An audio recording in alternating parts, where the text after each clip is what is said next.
kita bikin diketahui dulu. Diketahui, kita analisis soalnya, dia ada 2 buah bola. Nah, di mana ada bola A dan bola B. Nah, untuk bola A ini tadi katanya dia jatuh bebas.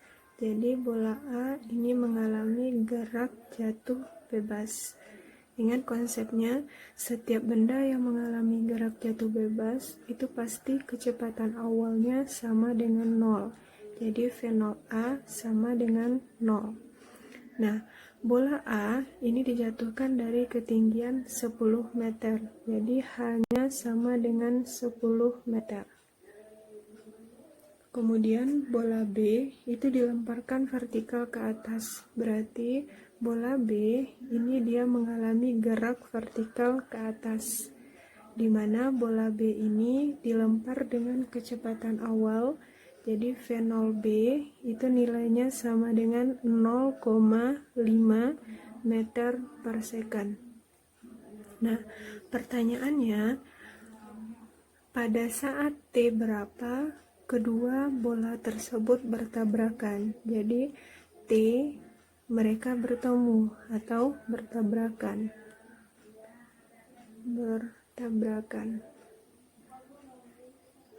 Nah, kalau kita lihat di sini bisa kita gambarkan kondisi dari 2 buah bola ini, di mana kita bikin dulu ini misalnya permukaan tanah. Kemudian pada ketinggian 10 meter dari tanah, misalnya ini adalah bola A, di mana ketinggiannya terhadap tanah tadi 10 meter. Kemudian di permukaan tanah ini ada bola B. Nah, bola A mengalami gerak jatuh bebas ke bawah, sedangkan bola B dilempar ke atas. Pada suatu waktu mereka akan bertemu. Kita anggap mereka bertemu di titik P. Nah, kalau kita lihat dari gambar, nilai AB itu pasti sama dengan AP. AB itu sama dengan AP ditambah dengan PB. Nih.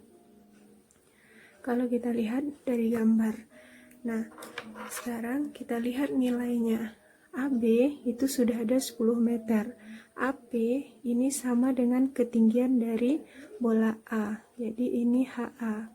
Kemudian PB ini sama dengan ketinggian bola B. Jadi kalau kita ganti, AB itu nilainya 10 meter. AP itu ketinggian bola A. Ditambah dengan PB ini adalah ketinggian bola B. Berarti 10 sama dengan.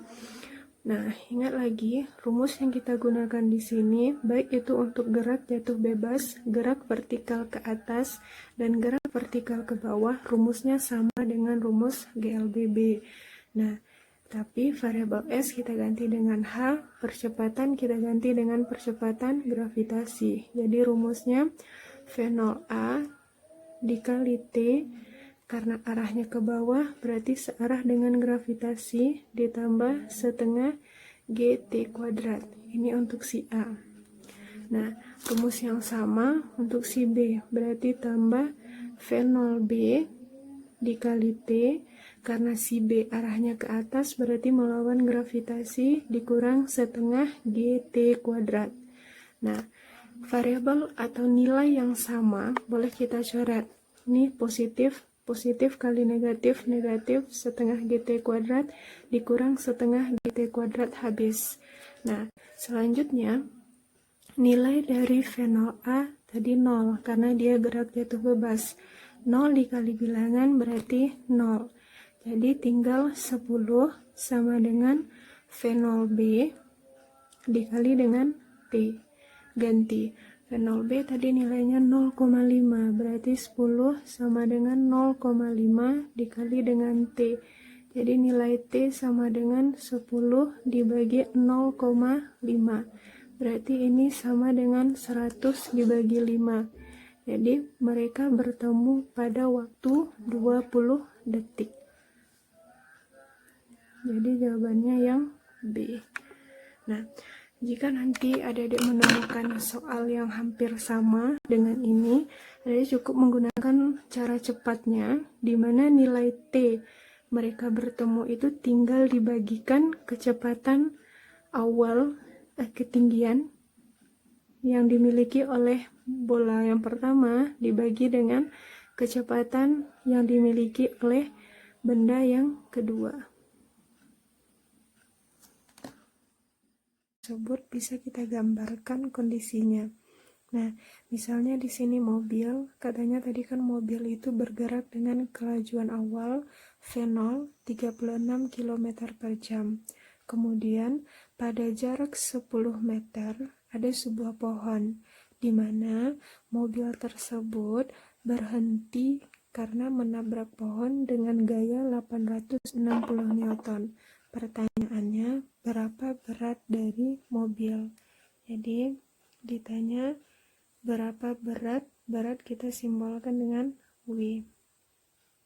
Nah, untuk menentukan berat dari mobil, adik-adik ingat lagi konsep bahwasanya berat dari suatu benda itu pasti dipengaruhi oleh massa dan gravitasi. Ini dia konsep dari berat. Nah, kembali lagi ke soal yang diketahui, gravitasi aman. Kita bisa menggunakan 10 atau 9,8. Yang belum kita punya nilainya adalah massa. Nah, tugas kita pertama, kita cari dulu massa. Nah, gimana cara kita menentukan massa? Kita lihat variabel yang diketahui lagi di soal. Kira-kira massa itu hubungannya dengan variabel apa? Nah, di sini ada variabel kecepatan, ada jarak, kemudian ada gaya. Nah, kita perlu ingat lagi bahwasanya massa itu ada hubungannya dengan gaya, dibahas dalam konsep hukum 2 Newton. Nah, di mana sigma F yang bekerja pada suatu benda itu sama dengan massa dikali dengan percepatan. Gaya yang bekerja pada si mobil itu kan F sama dengan M dikali dengan A. Berarti nilai massa dari mobil tentu sama dengan gaya tumbukan yang diberikannya terhadap pohon dibagi dengan perlambatan yang dimiliki oleh mobil itu sendiri. Nah, gaya di sini udah ada 860 Newton. Yang belum ada lagi adalah nilai dari perlambatan. Nah, hal yang harus ada diingat lagi bahwasanya kalau kita menggunakan hukum 2 Newton, pasti kita menggunakan konsep GLBB. Kalau kita menggunakan hukum 1 Newton, berarti kita menggunakan konsep GLB. Sekarang kita menggunakan hukum 2 Newton. Otomatis kita juga akan menggunakan konsep dari GLBB untuk menentukan percepatan. Karena di sini ada variabel kecepatan awal, ada jarak, ada kecepatan akhir, berarti rumus yang kita gunakan adalah rumus yang ketiga. VT kuadrat sama dengan V0 kuadrat, karena dia diperlambat, dikurang 2 dikali A kali S. Dan kecepatan akhir dari mobil. Kecepatan akhir dari mobil adalah 0, karena mobil berhenti. Berarti 0 dikuadratkan sama dengan kecepatan awal dari mobil. Ini satuannya belum SI. Kita ubah ke SI, kilometer ke meter kali 1000, 1 jam 3600 detik. Berarti sama dengan 10 meter per second. Masukin sini 10 kuadrat dikurang 2 dikali A dikali dengan jaraknya 10. Berarti 100 sama dengan 20A. Jadi nilai perlambatan dari mobil itu tentu 5 meter per second kuadrat. Oke, kita dapat nilai perlambatan mobil. Kita masukkan ke dalam nilai M tadi, substitusi. Jadi nilai massa mobil itu tentu sama dengan gaya 860 dibagi dengan A, 5. Satuannya adalah kilogram. Nah, tugas kita menentukan berat mobil. Kita substitusi ke persamaan berat mobil tadi. Jadi W sama dengan M dikali dengan G. Jadi masanya 860 dibagi 5 dikali dengan gravitasi 10. Nah, ini ada nilai yang bisa kita sederhanakan. 10 bagi 5, 2. Ini berarti beratnya sama dengan 2 kali 0, 0, 2, 1, 16, 17. Berarti berat dari mobil itu adalah 1720 Newton. Jadi jawabannya adalah yang I. Nah, kalau adik-adik menemukan soal yang hampir sama dengan pembahasan atau dengan permasalahan soal nomor 2 ini, adik-adik cukup menggunakan rumus cepatnya di mana berat dari mobil itu sama dengan 2 dikali dengan gaya dikali dengan jarak yang ditempuhnya kali gravitasi dibagi dengan kecepatan mobil, kecepatan awalnya dikuadratkan. Nah, jadi adik-adik bisa langsung gunakan rumus cepat ini untuk menyelesaikan soal nomor 2. Oke, sekarang kita lanjut soal nomor 3. Soal nomor 3 katanya ada sebuah balok plastik homogen mengapung di suatu bejana air. Nah, 1/5 bagian balok berada di atas permukaan air. Jika volume balok itu V dan massa air sebanyak V adalah 12 gram, pertanyaannya berapa besar massa balok? Nah, jadi dari kalimat soal itu bisa kita simpulkan konsep yang akan kita gunakan adalah tentang hukum Archimedes dari kata kunci balok mengapung. Jadi kita bikin dulu diketahui atau kita analisis dulu ya. Soalnya diketahui ada sebuah balok di mana balok ini katanya mengapung ketika kita masukkan ke dalam air. Nah, jadi adik-adik harus ingat ya, kalau udah ada kata-kata mengapung, melayang, tenggelam, atau benda yang dicelupkan sebagian atau seluruhnya ke dalam zat cair, pasti kita gunakan konsep hukum Archimedes. Nah, lanjut, katanya balok ini mengapung 1/5 bagian balok berada di atas permukaan air. Jadi kalau kakak gambarkan, misalnya ini ada bejana diisi dengan air, baloknya mengapung. Nah, ada bagian yang muncul di atas permukaan air. Nah, jadi katanya bagian yang muncul ini kita simbolkan dengan V balok yang muncul, berarti VBM yang muncul itu sama dengan 1/5 dari volume balok total. Oke. Nah, volume balok total kita simbolkan aja dulu dengan VB. Nah, terus ada bagian yang tercelup. Nah, bagian yang tercelup kita simbolkan dengan VBC itu sama dengan berapa? Tentu VB dikurangi dengan 1/5 atau 4/5 dari VB. Oke, lanjut. Katanya volume dari balok itu diketahui sebesar V. Jadi nilai dari VB itu sama dengan V. Nah, selanjutnya massa air sebanyak V, jadi volume dari zat cair itu juga V, di mana massa dari air atau massa dari zat cair itu adalah 12 gram. Nah, pertanyaannya berapa besar massa balok? Jadi berapa MB? Nah, tadi kita udah putuskan kita menggunakan konsep hukum Archimedes. Nah, kita ingat lagi, syarat benda mengapung itu adalah FA, gaya apung yang bekerja pada benda, harus lebih besar daripada berat benda. Kita ganti. Gaya apung rumusnya apa? massa jenis zat cair dikali G dikali dengan volume benda yang tercelup dalam zat cair. Karena Fa sudah kita ganti rumusnya, berarti tanda besar berubah jadi tanda sama dengan berat benda. Tadi sama dengan soal nomor 2, berat itu sama dengan massa benda dikali dengan gravitasi. Variabel yang sama boleh kita coret, gravitasi habis. Nah, jadi di sini tinggal rho zat cair dikali dengan volume benda yang tercelup dalam zat cair dikali dengan massa benda. Oke.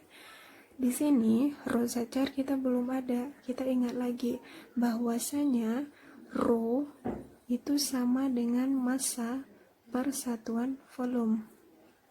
Nah, kita mau mencari massa jenis dari zat cair. Berarti otomatis rumusnya massa zat cair dikali dengan volume zat cair dikali dengan volume benda yang tercelup dalam zat cair sama dengan massa balok. Ganti. Massa zat cair 12 dibagi dengan volume zat cair V dikali dengan volume benda yang tercelup dalam zat cair tadi 4/5 dari VB. VB nilainya juga sama dengan V. Berarti ini 4/5 dikali dengan V sama dengan massa dari balok. Oke. Jadi nilai yang sama, variabel yang sama kita coret V sama V. Ini bisa kita selesaikan. 12 kali 4 itu berarti 48 bagi 5 sama dengan massa balok. Berarti nilai dari massa balok 9,6. Jadi massa balok kita adalah 9,6 gram. Ini massa balok yang mengapung di dalam air tersebut. Jadi jawabannya adalah yang B. Oke. Jika Adik menemukan soal atau permasalahan kayak soal nomor 3 ini, Adik bisa langsung menggunakan cara cepatnya adalah massa dari balok itu sama dengan massa dari zat cair dikali dengan volume balok yang tercelup dalam zat cair. Jadi bisa langsung gunakan persamaan ini. Syaratnya adalah volume dari balok itu sama dengan volume dari zat cair, V zat cair. Oke, itu untuk soal nomor 3. Kita lanjut di soal nomor 4. Soal nomor 4 katanya ada sebuah benda bergerak pada bidang XY dengan kecepatan. Ada fungsi kecepatan terhadap waktu untuk yang sumbu X T-2, kemudian ada V juga kecepatan terhadap sumbu Y terhadap T fungsinya 3T ditambah dengan 1. Diketahui pada saat T sama dengan 0 posisi masing-masingnya X0 min 1 meter, Y0 2 meter. Pertanyaannya, pernyataan mana yang betul pada saat T sama dengan 2 detik? Jadi kita lihat dulu dari soal nomor 4 ini bisa kita simpulkan konsep yang kita gunakan kembali tentang kinematika gerak lurus, karena di situ ada variabel V kecepatan, ada variabel XY posisi, kemudian ada percepatan dari pilihan. Jadi untuk nomor 4 kita bikin diketahui. Katanya ada fungsi kecepatan V terhadap sumbu X itu sama dengan T dikurang 2. Kemudian ada fungsi kecepatan terhadap sumbu Y 3T ditambah dengan 1. Kemudian pada saat T sama dengan 0, diketahui posisi untuk X-nya X0 min 1 meter. Kemudian Y0 nilainya 2 meter. Nah, pertanyaannya, kalau kita lihat dari optionnya, dia menanyakan berapa nilai X, nilai Y, nilai percepatan pada saat T sama dengan 2 detik. Oke. Tadi di awal kita sampaikan konsep yang kita gunakan adalah tentang kinematika gerak lurus. Jadi, sebetulnya soal nomor 4 ini nggak sulit, karena ini merupakan konsep dasar dari fisika. Kalau udah ada bahasannya posisi, kecepatan, sama percepatan, kita bikin jenjangnya. Kalau diketahui posisi, ditanya kecepatan, atau seterusnya, berarti kan arahnya ke bawah. Berarti kita gunakan konsep turunan. Tapi kalau sebaliknya, diketahui kecepatan, ditanya posisi, berarti kan arahnya ke atas. Kita gunakan konsep integral atau kebalikan turunan. Oke, kita lihat untuk yang pertama. Untuk pertama, katanya kan X. Udah, X itu kan sama dengan posisi. Yang diketahui di soal adalah kecepatan. Berarti kecepatan ke posisi arahnya ke atas. Berarti kita gunakan integral.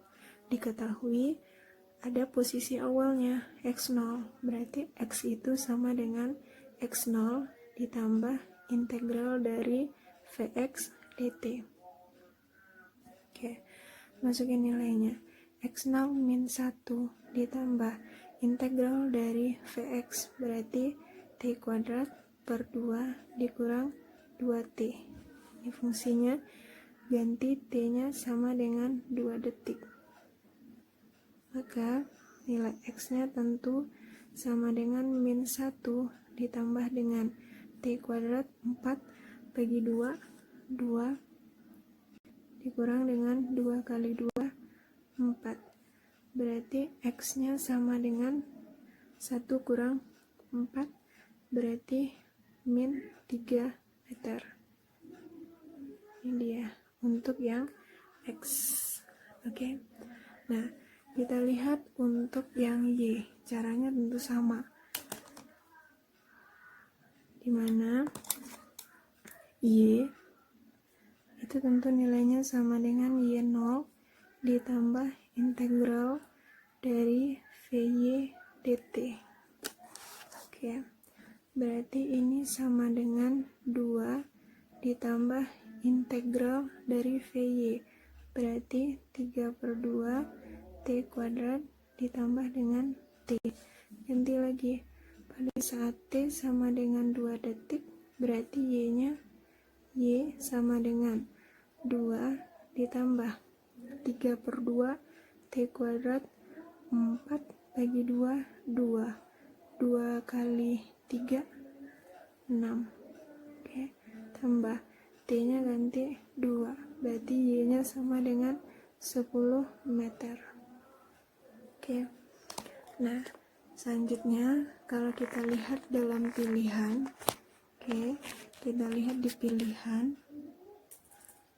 Nah, ini kan yang mungkin itu pasti hanya yang option C. Kenapa? Karena kan kalau yang A, B itu jelas salah, Y-nya 0, kemudian yang D, X-nya 0, padahal X-nya adalah min 3 meter. Nah, berarti kalau mau dibuktikan juga nilai A-nya boleh. Nah, gimana cara menentukan A? Bila pas ujian nggak perlu dibuktikan ya. Nah, kita lihat A. Kita punya nih variabel V. Cuma variabel V-nya ada Vx, ada Vy. Udah, kita cari masing-masing dulu. Dimana A total itu kan sama dengan penjumlahan vektor AX kuadrat ditambah dengan AY kuadrat. Oke, cari dulu AX. Berarti V diketahui, ditanya A. Berarti kita turunkan. Jadi AX itu sama dengan dVx dibagi dengan dt. Dah, turunkan jadi berapa? Turunan dari T udah 1, turunan dari min 2, 0. Oke, kemudian cari lagi AY. berarti ini sama dengan dVy per dt. Oke, berarti turunannya tentu 3. Oke, berarti kita ganti nih. Ini sama dengan akar dari ax kuadrat. 1 kuadrat 1, ay kuadrat 3 kuadrat 9. Berarti A-nya adalah akar 10 meter per second kuadrat. Jadi jawabannya tentu yang Y-nya 10 meter, A-nya akar 10. Berarti jawabannya tadi yang C. Oke, lanjut ke soal yang terakhir, nomor 5. Katanya ada 2 buah balok M1 dan balok M2, di mana diketahui massa dari balok yang pertama, ini katanya M1, kemudian ini M2. Nah, diketahui massa masing-masingnya M1 itu nilainya 1 kg. Kemudian massa balok yang kedua itu adalah 2 kg. Nah, terus kedua buah balok ini terhubung dengan tali. Diketahui lagi panjang tali L1 ini panjangnya adalah 1 meter. 1 meter. Kemudian L2 ini panjangnya adalah 0,5 meter. Nah, kemudian kedua balok ini mengalami gerak melingkar atau dia berputar.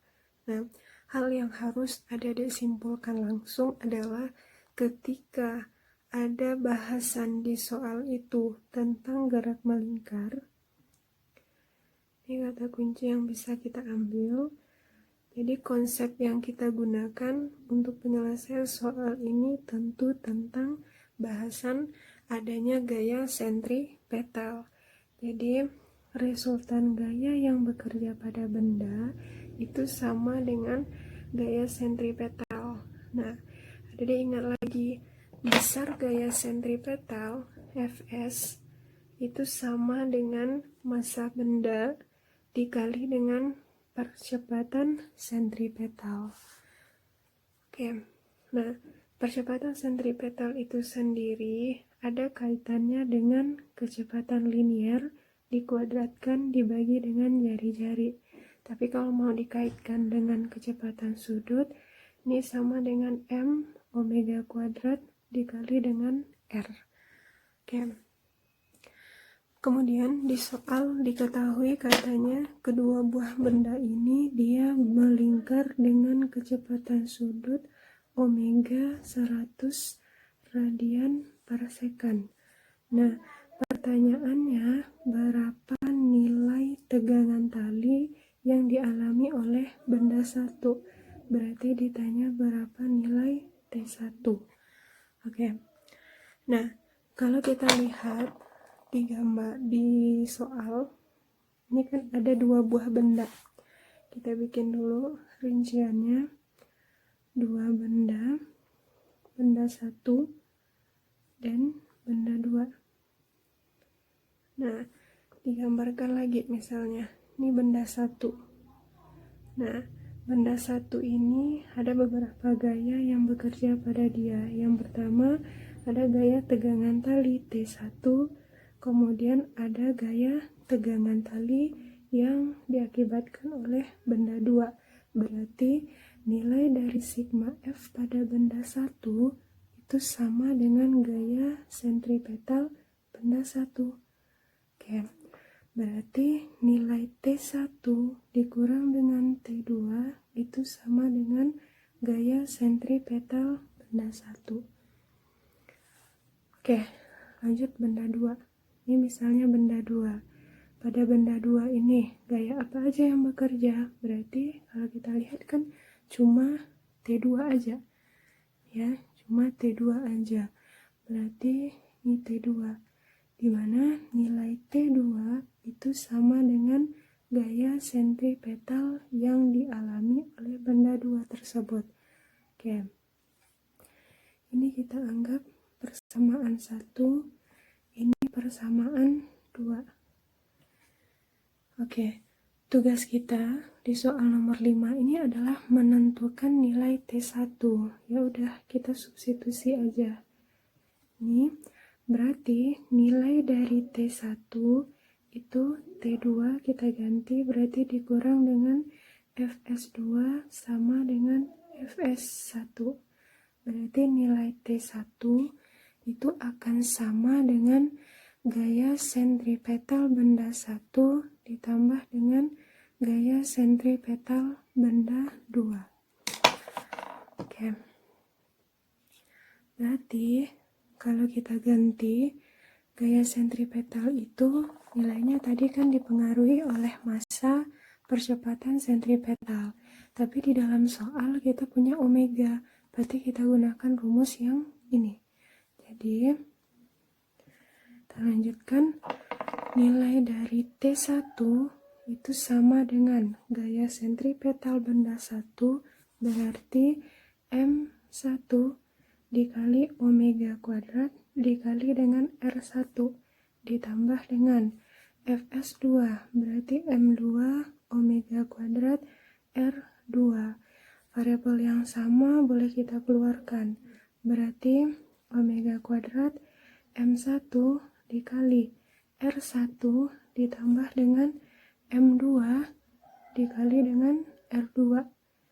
Oke, berarti T1 sama dengan omega 100 dikuadratkan berarti 10 pangkat 4, M1 1, R1 berarti sama dengan panjang tali 1 tambah M2 2, R2 berarti sama dengan panjang tali 2 ditambah dengan panjang tali 1, berarti kali 1,5.